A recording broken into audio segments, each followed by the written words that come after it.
د وفا خلوت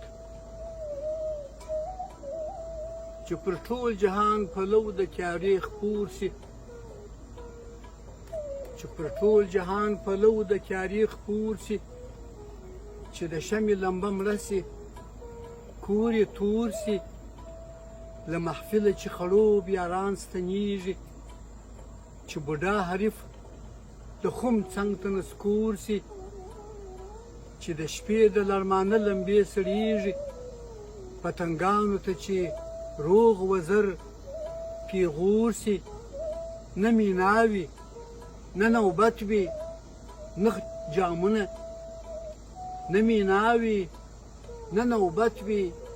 نه جامونه نه محفل کې د ساقي نه محفل کې د ښایسته ساقي لاسونه نه شرنګۍ وي د رباب نه مطربانو نه جوړه ورسره غږ د بلبلانو نه د کونګ اواز راځي له جګو ونو نه ځنګلونه ویښوي غږ د مرغانو نه سپوږمۍ وي پر اوبو پاشلې وړانګې نه نڅېږي له نسیم سره ګلڅانګې نه سپوږمۍ وي پر اوبو پاشلې وړانګې نه نڅېږي له نسیم سره ګلڅانګې خاموشي وي پر نړۍ د انسانانو ویښه سوې طایفه وي د ګیوانو نه کوڅو کې وي اواز د قدمونو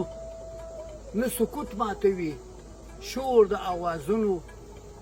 شپه وي ښکلې د اسمان د سترګکونو په تروږمۍ کې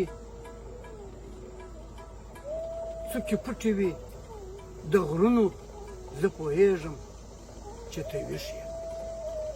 زه پوهېږم چې ته ویښ یې درته راسم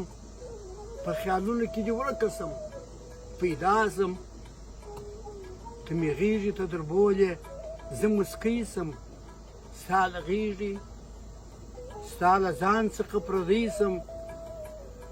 زه دې سرو سترګو ته ګورمه چې ژاړې زه دې اورمه له خدای څخه مې غواړې زه دې وینم چې د خیال نیلۍ دې شل دی وران ویجاړ دي د خوبونو شش محل دی پر تندي مې نه بوتکۍ نه پهلوۍ سته نه په غاړه د الماسو غاړګۍ سته زما پر قبر باندې تاندې دي زما پر قبر باندې تالندې غړمبېږي زما د شپو پر تنهایي باران اورېږي زه د سپینو مرغلرو امیر غواړم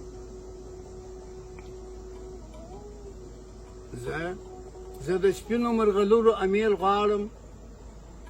پوروړې پاته سوې زه ولاړم ما ته مه پرانیزه خېږه زه یو خیال یم د ځوانۍ د پسرلي د بوډۍ ټال یم ستا د نظم په تندي کې شینکی خیال یم هم تعبیر ستا د خوبونو هم دې سوال یم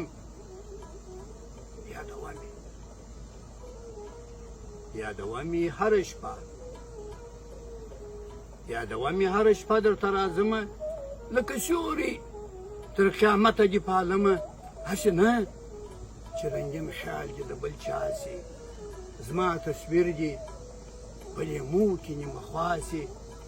هرې اوښکې د جلا جلا درځمه کرونده دې د خیالونو اوبومه ما ویل چې درسره یم لکه سیوري درسره یم به د وفا د خلوت لورې